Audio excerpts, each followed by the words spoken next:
امام الانبیاء صلی اللہ علیہ وآلہ وسلم نے ارشاد فرمایا، من یحرم الرفق یحرم الخیر کلہا، جو شخص نرم عادت سے محروم رہا وہ ہر بلائی سے محروم رہا۔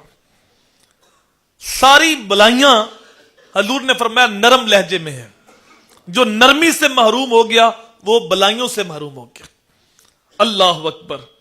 تو اللہ تعالیٰ کی بارگاہ میں نرمی کا سوال کیا کرو کہ اللہ تعالیٰ ہماری عادات کو اچھا کر دے اور طبیعت کو نرم کر دے، یہ ہمیشہ دعا مانگتے رہا کرو۔ آگے میرے حضور نے ارشاد فرمایا، الکلمۃ طیبۃ صدقہ، میٹھا بول صدقہ ہے۔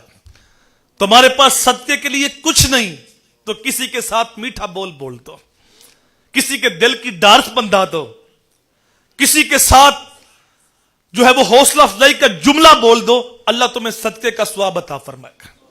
میٹھے بول صدقہ ہے۔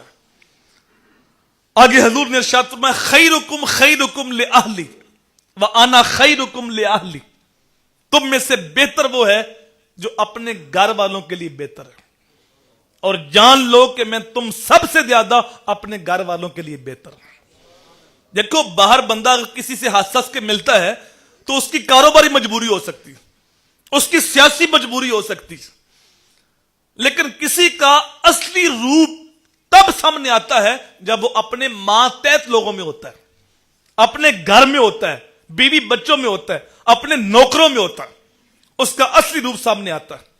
تو بعض لوگ بڑے حسن اخلاق کے مالک ہوتے ہیں، باہر ہنس ہنس کے ملتے ہیں، لیکن ان کے گھر والوں کو پوچھو تو وہ کہتے ہیں جناب گھر آتی فرعون بن جاتے ہیں، اور ان کے لہجے کے اندر بڑی سختی آ جاتی۔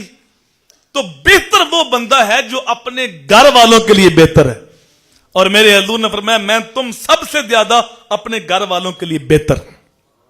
اللہ اکبر۔